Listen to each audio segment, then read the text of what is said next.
Voy a mandar una imagen, Frida, que creo que no la tenían. No sé si la tengas, la del sábado pasado, pero yo la voy a mandar ahorita al grupo de medios. Si no la tenías, la mando.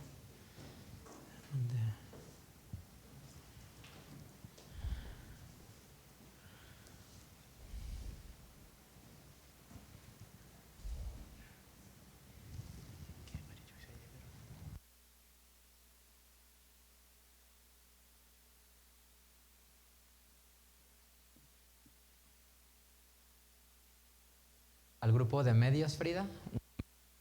A ver si la puedes cargar para poderla poner, por favor. Antes de la que te pedí para hoy. A ver, miren. Nos vamos a quedar todos aquí ahora. Y al tener su clase con Marichuy, su charla con Marichuy, ¿sí? Quiero darle continuidad a lo que empezamos a estudiar el sábado pasado en la mañana. ¿Y qué es de lo que se trata? De que ustedes puedan elevar su conciencia, su entendimiento, su conocimiento, y te puedas liberar un poco del peso de cosas. ¿Cuál es el grave problema de los predicadores? Y yo hablando en primera persona porque soy un predicador, que los predicadores muchas veces hablamos desde nuestro contexto cultural, social, académico, y yo soy uno de ellos porque pues formo parte de ello. Yo también tengo un contexto cultural sobre el cual hablo, ¿no? Y puedo estar equivocado.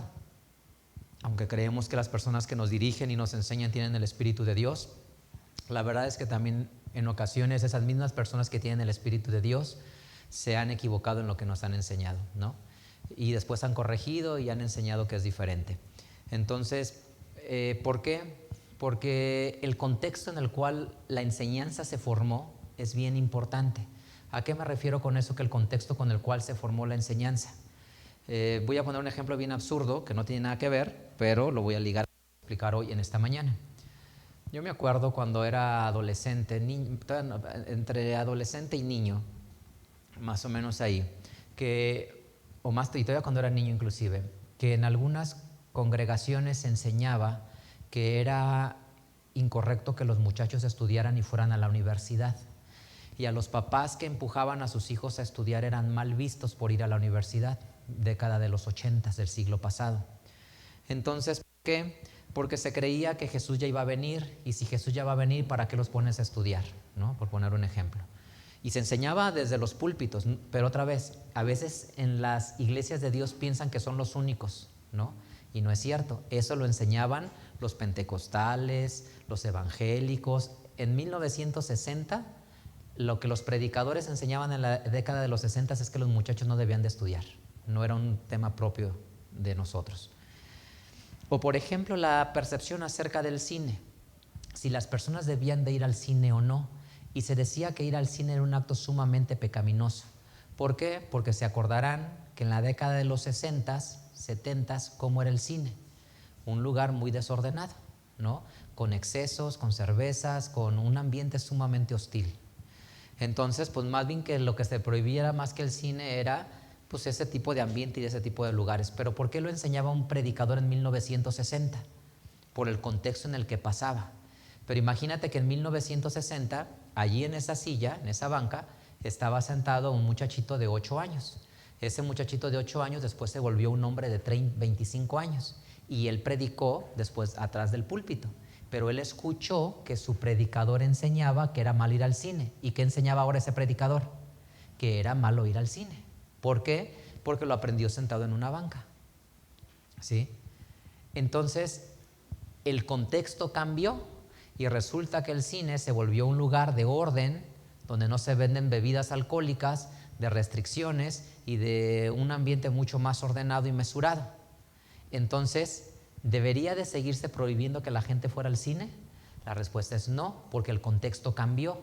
Pero el chico, que era un niño de 8 años que escuchó que su predicador le enseñaba, nunca tuvo el entendimiento de darse cuenta que el contexto cambió y que entonces debía de cambiar la predicación, y siguió enseñando lo mismo. Ese es el gran problema con las iglesias y con el cristianismo a lo largo de la historia, que las iglesias quieren enseñar en el año 500 lo que era válido en el año 200. en el año 800 lo que era válido en el año 500, en el año 1200 lo que era válido en el año 1000, en el año 1500 lo que era válido en el año 1200, o que queremos enseñar en el año 2025 lo que era válido en 1800, ¿sí?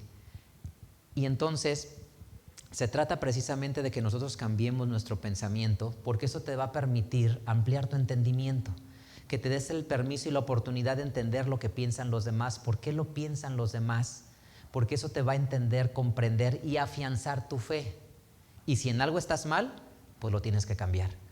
Pero te va a ayudar a entender, como por ejemplo, creo profundamente en el monoteísmo, como lo defendía Arrio en el Concilio de Nicea. Pero ahora cuando entiendo por qué Atanasio pensaba de esa manera, o más atrás un hombre que se llamaba Sabelio, con el sabelianismo, ¿por qué pensaban de esa manera? O más atrás con la comunidad ebionita de Jerusalén, ¿qué pensaban acerca de Jesús? El que yo entienda cómo piensan los ebionitas, cómo piensa el sabelianismo, cómo piensa Atanasio, cómo piensa Arrio, me da la convicción y la claridad de entender con mucho más solidez que existe un solo Dios verdadero y un Jesucristo al que Jesús envió. No sé si logro darme a entender. Entre más conoces el contexto, más afirmas tu fe. Y también en ese camino puede ser que te des cuenta que algo estás teniendo una lectura incorrecta de las cosas que te permita comprender y tener mayor apertura. Estas charlas van a ser más históricas más que bíblicas, porque te quiero platicar un poquito de historia para que te des cuenta por qué creemos de esta manera en el presente, y eso te permita sacudirte el sesgo de decir todo lo que es católico es malo. Estoy hablando teológicamente, ¿no? Todo lo que es católico es malo, o inclusive decir todo lo que es protestante es malo, porque hay una razón detrás por qué tú lo crees. Tú piensas que todo lo protestante es malo porque tus predicadores te enseñaron que los protestantes son lo mismo que la Iglesia Católica, ¿no? Y como se enseñó desde un púlpito, pero lo que te quiero decir es que en 1800 había un hombre que desde un púlpito le predicaba a una persona que estaba ahí en 1800. Y esa enseñanza pasó desde 1800 o 1700 hasta el año 2025. Y hoy en el año 2025 dicen esta misma expresión. ¿Por qué? Porque entonces te blindan y se cierra un sistema de creencias para no abrirse, y cuando se cierra ese sistema de creencias, todo lo demás que hacen afuera está mal, ¿no? Si pintaste las paredes de gris, está mal. Si atenuaste las luces, está mal. Si tocas alabanza contemporánea, está mal. Si el predicador no está atrás del púlpito y está aquí enfrente y se mueve al frente de ti, camina de un lado para otro, ¿qué irreverencia está cometiendo, ofendiendo a Dios? ¿Sí? Lo que te quiero transmitir con todo esto es que, ¿por qué lo piensan así las personas? No es solamente, bueno, creo que es porque en su sistema de creencias nunca les han permitido salirse de él y mirar para afuera, porque mirar para afuera es malo. Y si miras para afuera, ¿pero por qué? Porque más bien te hacen preso mental, intelectualmente, de que no vayas a conocer más porque quizá te vayas. Y como no queremos perder congregantes, tengo 20, no quiero perderlos, entonces no te vayas, no investigues, no mires, te necesito aquí. Bueno, me quedo donde empiezo donde terminé la semana pasada. Si podemos poner Frida, la de la semana pasada, por favor. Resulta que en esta imagen que yo te puse aquí, hay tres grandes corrientes al menos, tres macro grandes corrientes al menos, que salen de William Miller y del movimiento millerista, ¿sí? Esas tres grandes corrientes están ahí, el movimiento que se llaman iglesias de Dios. Hay un movimiento que se llama Iglesia de Dios, la principal denominación es la Iglesia de Dios del Séptimo Día, pero sus movimientos se llaman Iglesia de Dios. Hay un segundo movimiento que se desprende de los milleristas abiertamente, que es la teología adventista, y hay un tercer movimiento que sale, que son los estudiantes de la Biblia, que después se conocerían como los testigos de Jehová. Estos tres grupos surgen de la influencia de William Miller. Y cuando vas al movimiento de las iglesias de Dios, hay en México al menos, porque la Iglesia de Dios Universal está también en Estados Unidos, pero en México al menos hay tres movimientos muy fuertes marcados que se desprenden del Séptimo Día. Iglesia de Dios Israelita, Iglesia Israelita Casa de Dios y Iglesia de Dios Universal o la Iglesia de la Radio, ¿no? Pero lo que es relevante de esta lámina que yo te puse es que William Miller, ¿quién era? Era un hombre que tenía formación bautista, ¿sí? Entre muchas de su formación es un hombre que viene de ser un hombre bautista, porque los bautistas habían del séptimo día y habían bautistas del primer día, es decir, habían grupos bautistas que celebraban el sábado y habían grupos bautistas que celebraban el domingo. Hay un debate muy fuerte hacia mediados de 1700 para pedirle a los bautistas del primer día que regresen a la celebración del séptimo día, ¿sí? Evidentemente no lo logran porque hoy la mayoría de la convención bautista es dominical, ¿no? Y atrás del pensamiento bautista, ¿qué hay? Un movimiento en Inglaterra con la iglesia anglicana, ¿sí? Es decir, el movimiento bautista tiene influencia de la iglesia anglicana, porque en ese seno se desprende, tiene influencia no solamente de eso, sino del movimiento puritano. Y dejen aquí mostrar algo entonces. ¿Quiénes son los puritanos? Los puritanos es un grupo de personas que no estaban de acuerdo con la iglesia anglicana porque decían que la iglesia anglicana había hecho solamente matices suaves en la modificación de desprenderse de Roma. Recuerden que el rey Enrique lo que hace es decir, nos independizamos de Roma y nosotros Inglaterra somos una propia iglesia. A ese movimiento después se le va a llamar el movimiento anglicano. Pero los teólogos ingleses dicen, no estamos profundizando, simplemente nada más nos independizamos de Roma. No hay una profundidad en la teología. Y ahí surgen los puritanos, un grupo que busca ser mucho más estricto. Y de ahí surge el movimiento menonita. Los menonitas de ahí surgen también, un grupo muy celoso y estudioso y teólogos muy serios. De este entorno que tienes puritanos, que tienes menonitas, que tienes un poco influencia anabaptista, da las condiciones para que se forme el pensamiento bautista. Y del pensamiento bautista, un congregante se llama William Miller, y de ese congregante William Miller surgen esos tres movimientos. Ahora, esto lo quiero compartir porque quiero históricamente platicarles que lo que tú, y me refiero a los que somos de mucho más años en esto, lo que tú has aprendido en una banca es porque en 1700 se enseñaba. Y los que escucharon sentados en una banca lo aprendieron y lo fueron enseñando de pastor en pastor hasta que llegó hasta nuestros días. Y entonces esto provocó un rechazo hacia el protestantismo. Si vamos a la siguiente lámina, Frida, por favor. A ver, sí, breve.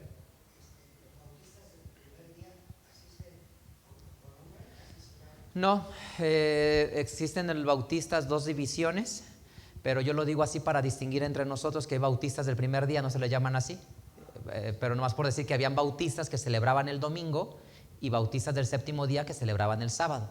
Los bautistas habían los dos grupos de bautistas. Lo dije así, no hay un nombre así oficial, no se les conoce así, pero lo dije por distinguir que había bautistas que celebraban el domingo y bautistas que se congregaban el sábado. Ajá, así es. Bueno, miren esto que puse aquí. Estos tres argumentos, espero que sí los ven, ¿verdad? Estos tres que están ahí, aquí puse tres corrientes. Los bautistas, ¿por qué? ¿Por qué pongo a los bautistas?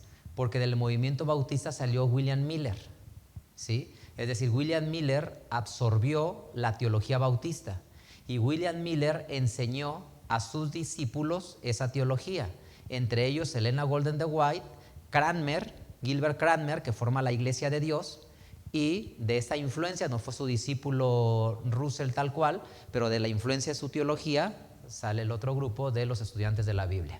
El primer punto que te quiero explicar esto es, ¿qué nos han enseñado a ti y a mí? A ti y a mí nos han enseñado que nosotros somos la iglesia verdadera. ¿Por qué? Porque Jesús le enseñó a los 12 apóstoles y los 12 apóstoles le enseñó a otra generación y a otra generación y otra generación y otra generación hasta que llegó a nosotros el conocimiento de la Biblia, ¿sí? Es decir, a nosotros nos enseñaron que lo que tú practicas es lo que de generación en generación contó hasta llegar hasta nosotros. Y por eso es tan grave que te salgas de la iglesia de Dios, porque si te sales de la iglesia de Dios, ¿qué pasa? ¿De dónde te estás saliendo? De la comunidad verdadera, ¿sí? Por eso es tan peligroso que te salgas en la teología de estos grupos. Y te quiero decir que esto que la iglesia del séptimo día enseña, la iglesia de Dios, Church of God, de donde sale Casa de Dios, que enseña lo mismo, e Iglesia de Dios Israelita, que enseña lo mismo, e Iglesia de Dios Universal, que enseña lo mismo, y todos los movimientos que se han desprendido de ellos enseñan lo mismo. ¿Qué enseñan? Que ellos son la iglesia que Cristo fundó y que su enseñanza se pasó de generación en generación. Te platico de los bautistas. Si tú buscas en los libros y en las enciclopedias, ¿cuál es el origen de la iglesia bautista? Existen 4 teorías o hasta 5 teorías del origen de la iglesia. Una de esas teorías muy famosa en el año 1700. En 1700, un hombre bautista escribió un libro, y en ese libro lo que explica él es las genealogías, cómo él prueba que nunca se perdió la línea desde Juan el Bautista, porque dice nuestro primer fundador es Juan el Bautista porque bautizó a Jesús, y desde ahí él trata de hacer un arrastre histórico que desde esa época hasta el año 1700, cuando escribe esta obra, no se pierde el rastro de la iglesia bautista, no con la denominación bautista, sino con los legados de una generación a otra. Y dice, aquí están estos grupos que creían como nosotros, y aquí están estos grupos que creían como nosotros, aquí están estos grupos que creían como nosotros. Es decir, bueno, eso era en 1700. Ese era el argumento que él presentó en su obra. En ese momento, sí, como desde un punto de vista histórico, desde un punto de vista histórico. Y él dice como bautista, te pruebo que aquí está estos grupos de teólogos de esta generación que se conocen como, de cierta manera, cómo vamos siendo nosotros. Y esa fue una teoría muy fuerte en el año de 1700. En 1700 y principios de 1800 así se creía, ¿sí? Pero hacia finales de 1800 y 1900 su teoría quedó destruida y se empezaron a encontrar muchos errores históricos en su argumentación que no pudo probar y sostenerlo, ¿sí? Entonces, aunque es una de las teorías que los bautistas manejan, hoy ya no es una posición defendida fuertemente por los bautistas. ¿Sí me logro dar a entender? Es decir, sí fue muy fuerte en 1700, pero después desapareció. Pero te quiero decir, no son los únicos que han querido defender eso, ¿sí? Por ejemplo, no hemos entrado a analizar a los pentecostales, pero después vamos a entrar al bloque pentecostal a analizarlo. Pero a los pentecostales les pasa lo mismo. Ellos también hubo en 1700, porque era el diálogo de moda. En 1700 la teología de moda era probar que lo que tú hacías, había un grupo como tú a lo largo de la historia. En la historia hay un grupo que se llaman los montanistas, con Montano, y este Montano tenía ciertas opiniones que dicen los pentecostales, mira, se parece, nosotros éramos de ahí se ve que hay alguien que quería como nosotros. O si alguien quiere en el milenio y en la segunda venida de Jesús y en toda una teología de advenimiento como los adventistas también dicen, mira, ahí se ve que en el año 3200 había un grupo que creía como nosotros. Pero cuando ya llegas a 1800 y 1900, esa teoría desapareció porque tenía muchos huecos históricos que ya con la historia como ciencia no se podía probar. Bueno, este primer punto de decir venimos desde Juan el Bautista, como esa es la teología bautista y William Miller es un bautista, ¿qué creen que enseñaba? Lo mismo. William Miller decía, nosotros venimos desde Jesús porque nos enseñaron de generación en generación, ¿sí? Y entonces los adventistas dicen, mira, si vas a Montano, hay cosas que él cree en el reino milenial y cree en el establecimiento y en su teología ve, y entonces nosotros somos ese grupo porque ahí se ve que de generación en generación lo fueron contando. Entonces, si pertenezco a esa escuela y en esa escuela piensan que venimos desde Jesús y que ininterrumpidamente una generación le encontró a otra generación y le quieres encontrar el rastro, llegas al tercer grupo, que es la iglesia de Dios. ¿Qué crees que le enseñaron a la iglesia de Dios? Lo mismo. Entonces, ¿por qué en la iglesia de Dios y enseña, porque hay un libro que se llama así. En la Iglesia de Dios del Séptimo Día hay un libro que se llama La Historia de la Iglesia de Dios. Y si lees ese libro de la Iglesia del Séptimo Día, su teoría que el libro La Historia de la Iglesia de Dios quiere probar es que desde Jesús hasta el año 1900 hay una línea ininterrumpida de donde se vino pasando de generación en generación. Entonces, ¿por qué enseñan esto las iglesias de Dios?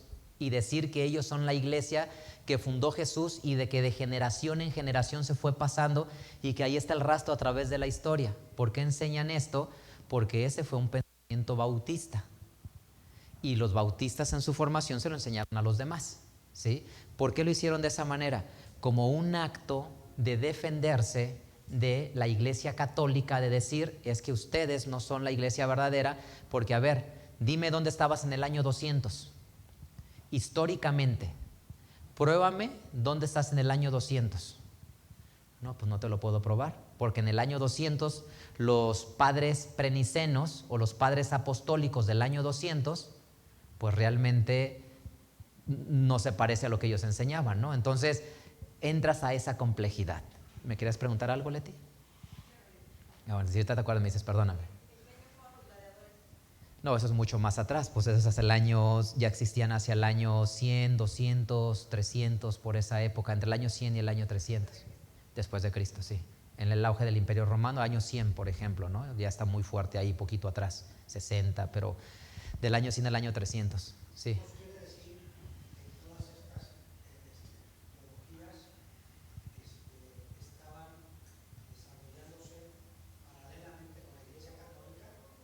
Ahora,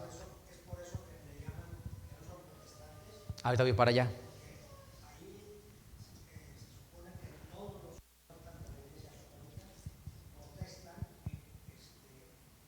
Sí, ahí voy para allá, deja explicarlo. Ahí voy para allá. Y me quiero quedar nomás del año 1700 para acá, luego voy más para atrás y vamos a tocar toda la historia en todos los sentidos.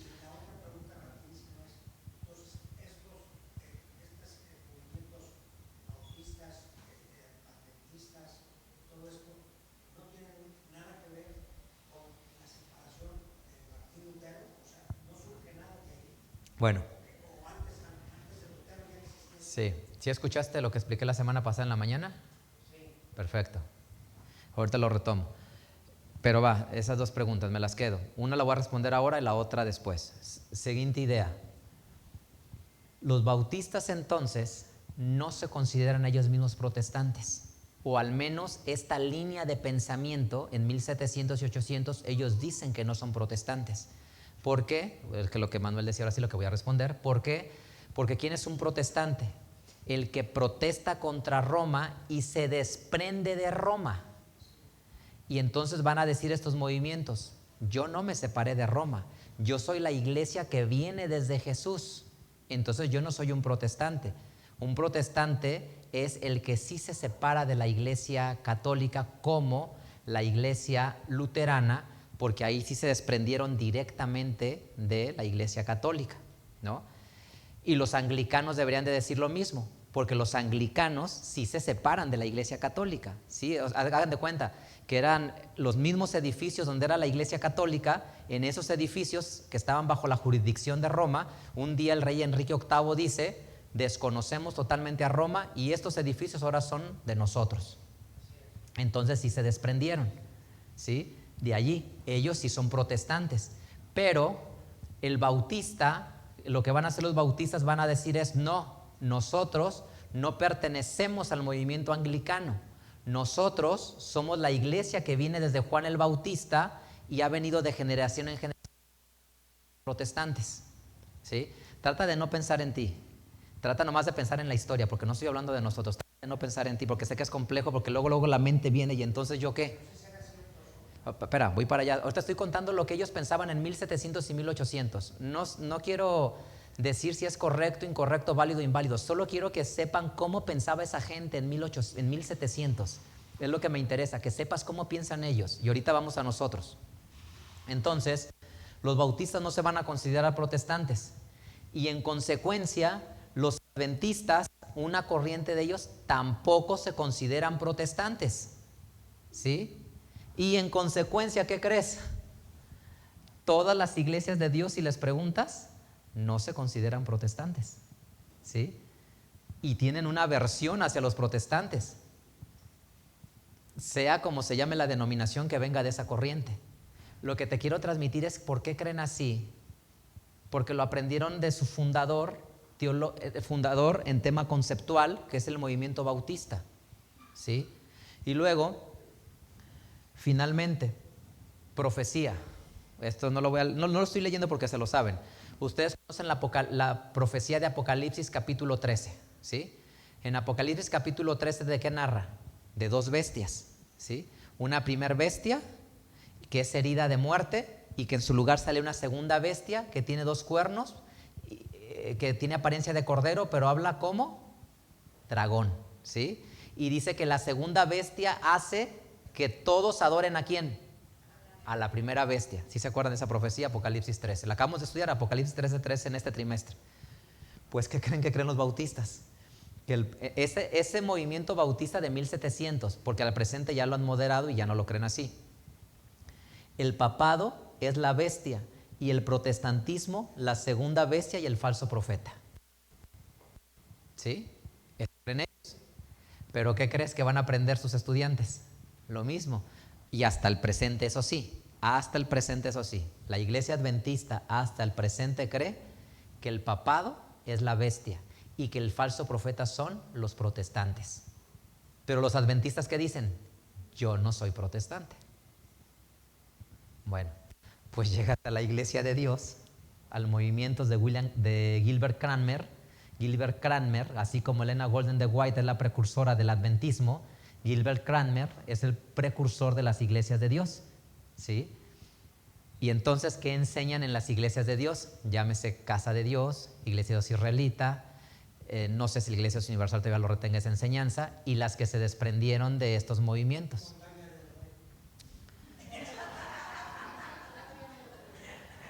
Bueno, próximamente lo vamos a lo estoy diciendo porque próximamente me desmarcaré de esta enseñanza. Las iglesias de Dios que enseñan, el papado es la bestia y el protestantismo la segunda bestia y el falso profeta. ¿Qué te quiero decir? Que creen exactamente lo mismo. O sea, ¿no te parece tan sorprendente? O sea, los tres creen igualito en esa esencia. Los bautistas, los adventistas y las iglesias de Dios, lideradas por el Séptimo Día, que es el movimiento de Gilbert Cranmer, donde se desprenden todos estos pensamientos. ¿Sí? Entonces, como dicen, no somos protestantes, porque ¿quién es un protestante entonces? Técnicamente, el movimiento protestante se reduce para ellos solamente a el movimiento político y teológico, en el cual se independizan del gobierno civil y político de Roma, porque cuando la iglesia luterana se separa, lo que se va a separar es del control político de Roma, ¿sí? Y cuando la iglesia anglicana se separa, ¿de qué se va a separar? Del control político de Roma, ¿sí? Entonces, los teólogos que van a surgir van a decir, nosotros no somos protestantes. ¿Por qué no somos protestantes? Entonces vayamos con William Miller. William Miller en 1820, 1830 empieza su movimiento en Estados Unidos. Pero, ¿qué es lo que sí quiero que entendamos? Uno, que gracias al movimiento protestante se dieron las condiciones para que existiera un avivamiento de que la gente quisiera leer la Biblia. Y al leer la Biblia y estudiarla, encontraron las verdades encerradas en la palabra de Dios. Esto es, no es que una generación le enseñó a otra generación, ¿sí? Y que por eso William Miller conocía del sábado porque una generación le contó a otra, sino más bien porque Dios puso las condiciones para que hombres se pusieran a estudiar la Biblia, y al estudiar la Biblia hallaron y dijeron, es verdad que existe el sábado, y es incontrovertible y aplastante la evidencia de que el sábado es el día de Dios. Y entonces se volvieron hacia el sábado, ¿sí? ¿Por qué? Porque la iglesia anglicana, ¿qué día celebra? El domingo, al igual que la iglesia de Roma católica y al igual que la iglesia luterana de Alemania, observan el domingo. Entonces, si tú eres históricamente preciso, ¿de dónde vienen los bautistas? Gracias, bueno, hoy ya que creen los bautistas, hoy ya sí que creen los bautistas, o que es una de las versiones más dominantes adentro, que son un movimiento que surge por teólogos serios que, gracias a que pueden estudiar, se desprenden del movimiento anglicano. Por eso, o sea, lo que quiero transmitir es que no existe esta historia de que a mí me contaron que era el sábado y como es el sábado, yo te cuento que es el sábado y yo te cuento que es el sábado. Eso no es cierto, porque ese origen, cuando tú vas al origen que históricamente puedes probar, esos grupos celebran el domingo. Pero entonces, ¿cómo surgió el sábado? Porque este grupo de personas entonces, con la libertad de estudiar, sin la presión del Estado de obligarte a abrazar el credo niceno, estudias y te das cuenta que Jesús celebró Shabbat y que la primera generación en Hechos celebra Shabbat y que el primer siglo se celebra el sábado. Eso es evidente. Y es claro con la historia que la tradición impuso el domingo por desmarcarse de el movimiento judío. Entonces, por eso es que es bien importante darte cuenta que hubo un momento en la historia que alguien se puso, analizó y se dio cuenta que había que celebrarlo. Es como el caso de las fiestas. En las iglesias de Dios se celebran las fiestas. O sea, en la corriente de Church of God, iglesias de Dios, porque se llama en Estados Unidos, se celebran las fiestas. Y tienes a la iglesia de Dios universal que celebra todas las fiestas. Y tienes a iglesia de Dios israelita que celebra 3 fiestas. La casa de Dios que celebra 3 fiestas con ácimos. ¿Sí? ¿Pero por qué fue esto? No toda la vida celebraron cabañas o fiestas. Hasta 1932 en México se empezaron a celebrar las fiestas. ¿Por qué antes de esa fecha no se celebraron las fiestas? Si se supone que de generación en generación se fue pasando la enseñanza. ¿Y por qué no la celebraron en 1800? A principios de 1900. Porque vienes de una iglesia bautista que no celebra las fiestas. Y vienes de Elena Golden de White, que viene con su formación bautista y que Miller les enseñó y tampoco celebraban fiestas.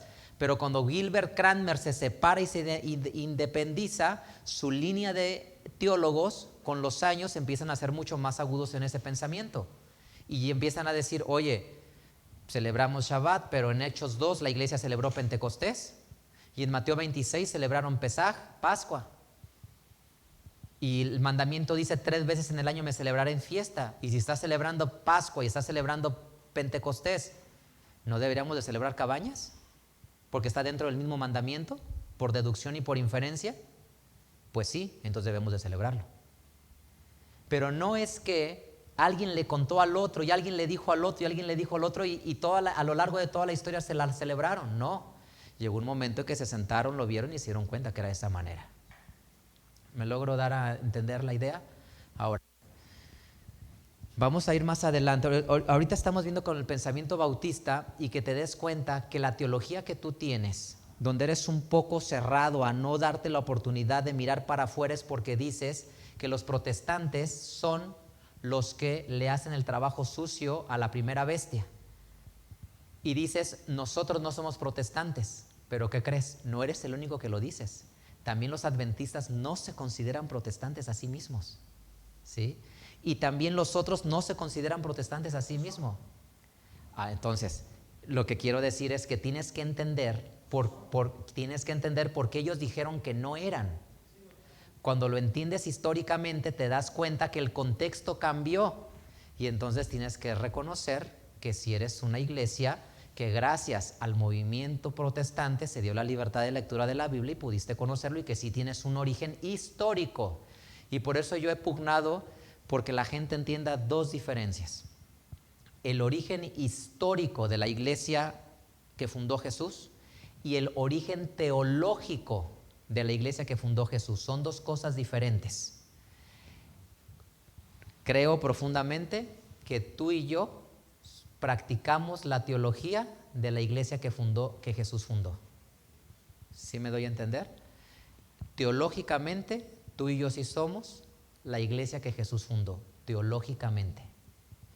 Históricamente, es imposible a través de la historia rastrear una comunidad como tú y yo que haga lo mismo que tú y yo a lo largo de la historia. No existe ese rastro y no lo vas a poder probar nunca históricamente. Como fracasaron los bautistas en quererlo hacer, como fracasó la Iglesia de Dios en quererlo hacer, y como fracasó los adventistas en quererlo hacer desde el punto de vista académico, ¿sí? Académico, científico.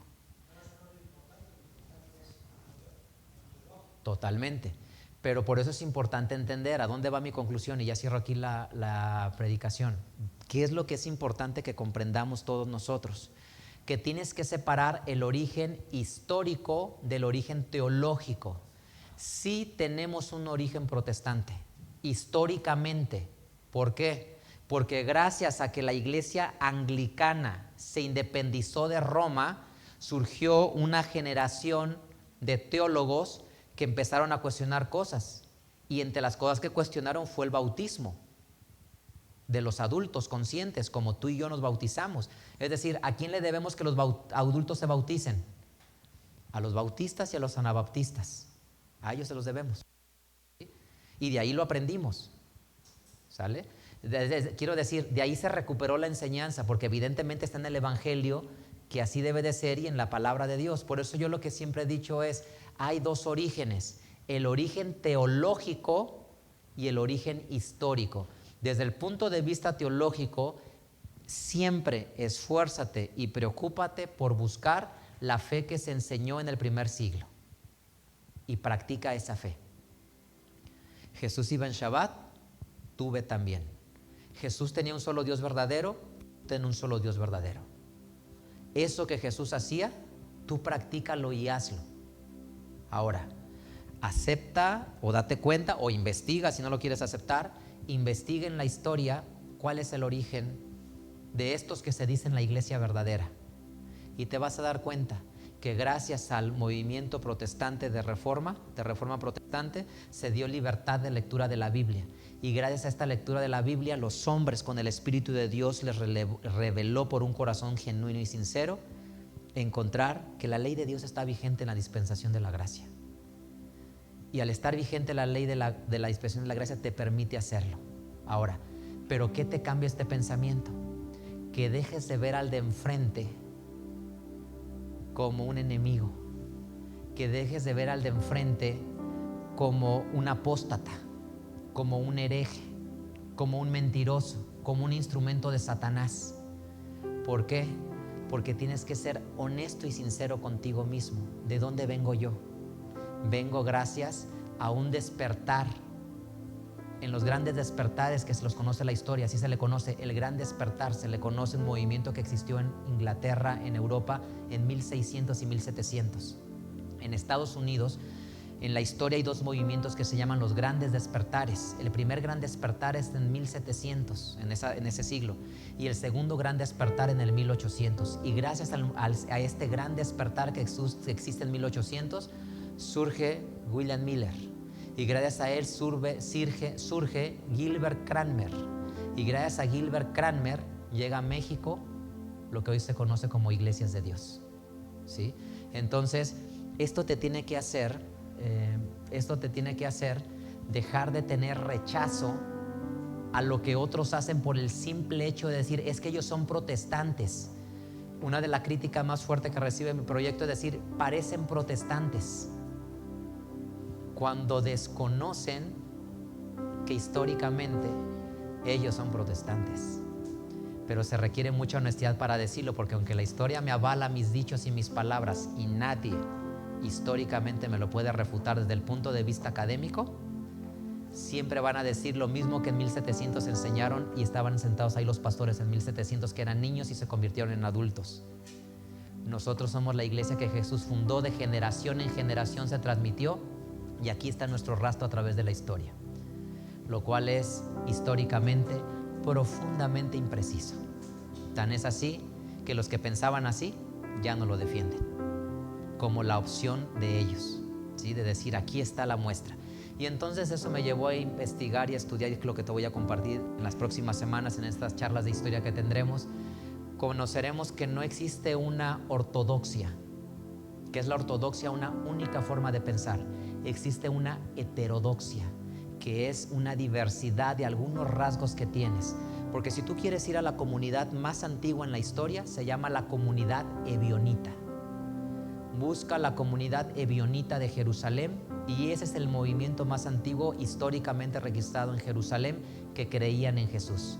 Pero te darás cuenta que aún lo que cree la comunidad ebionita no se parece a lo que nosotros creemos. Aunque ellos eran israelitas que celebraban Shabbat, fiestas y todo, tenemos diferencias sustanciales en el entendimiento de lo que es el Mesías para nosotros y lo que era el Mesías para la comunidad ebionita. Entonces me dices, ¿somos ebionitas? No, no somos ebionitas, ¿sí? Y ahí está el rastro de la historia. La comunidad ebionita la expulsa la madre de Constantino, porque ellos se reunían en lo que se conoce como el sepulcro de la roca, en donde Jesús fue sepultado, donde se cree que Jesús fue sepultado, ellos se congregaban ahí. Cuando la madre de Constantino se convierte, hace una expedición a Jerusalén para recuperar el lugar sagrado de la sepultura de Jesús, y ahí estaba la comunidad ebionita. Hoy se conoce supuestamente, históricamente, el lugar del Santo Sepulcro, la iglesia del Santo Sepulcro, gracias a que la comunidad ebionita ahí se congregaba. Ella los expulsa y ahí se construye una iglesia católica, ¿no? Entonces puedo citar a ellos como un movimiento, y después otros movimientos a lo largo de la historia, que lo que existía era una heterodoxia, pero al final, porque cada comunidad generaba un pensamiento distinto, y lo he probado en la historia. ¿Cómo se celebraba Pascua? Las iglesias de Oriente celebraban Pascua de acuerdo al rito enseñado por Juan, practicado en Mateo 26, mientras que la iglesia en Roma ya tenía una forma distinta por hacerlo, por desmarcarse del judaísmo. Entonces, ¿qué tienes? Una heterodoxia, o sea, muchas formas válidas.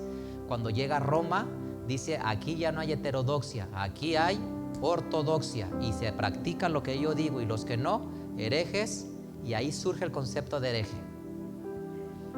Por eso cuando hoy criticas al de la congregación de enfrente de hereje y de apóstata, quiero decirte que ese concepto lo desarrolló la Iglesia Católica, porque es un mundo de intolerancia al que piensa distinto a mí. Tienes que creer como el credo de Nicea lo dice, tienes que creer como Calcedonia lo dice, porque si no, eres hereje, y entonces ahora sí vamos por ti. Y entonces lo que decía, amarás a tu prójimo como a ti mismo, mientras creas como yo. Porque el día que no creas como yo, como el concilio de Nicea dice, voy por ti y te voy a asesinar, y a la punta de la espada te voy a hacer que creas como yo. Por eso nos debemos de quitar ese pensamiento. Y por eso mi pensamiento es que si Dios le ha dado luz a la iglesia cristiana de la esquina de mi casa, a la que está a la vuelta, la que está en este lugar, en otro lugar, y su entendimiento hasta hoy les ha permitido congregarse el domingo, estoy cierta en el Señor que un día Dios pondrá los medios para que esas personas, alguno de ustedes o de otros que celebran Shabbat, se acerquen a esas personas y les enseñen el sábado. Y como tú un día, no todos, algunos de nosotros o de nuestros amigos que se congregan con nosotros celebraron domingo, mañana celebrarán Shabbat, el día del sábado. Y en el pasado no tenían un régimen de alimentación, hoy tienen un régimen de alimentación. Es decir, Dios te va llevando de conocimiento en conocimiento, pero eso no nos hace tener que menospreciar, criticar y señalar a los demás. Por eso lo que pasa ahora conmigo cuando la gente me dice, oye Josué, ¿qué piensas de tales congregaciones? Pienso que son instrumentos para que la gente se acerque a Dios y conozca de Dios, y creo que un día entenderán que hay un conocimiento mucho más grande, y eso es lo importante, que siempre estemos profundizando y que sepas que el conocimiento es inagotable Y por eso nuestra mente debe de estar abierta y sensible. Es decir, nos define como iglesia unas paredes grises, nos define como iglesia unas luces iluminadas, nos define como iglesia que el que se para enfrente camine aquí enfrente de nosotros, nos define como iglesia que busquemos en la historia y seamos honestos y reconozcamos un origen histórico, no teológico, sí histórico. Más bien nos hace libres para darnos la posibilidad de entender y ser luz para la humanidad, que esa es nuestra misión, que la humanidad tenga intimidad con Dios y con Jesús. Y eso sí. Bueno, seguiremos en este viaje. Que el Dios de Israel te bendiga.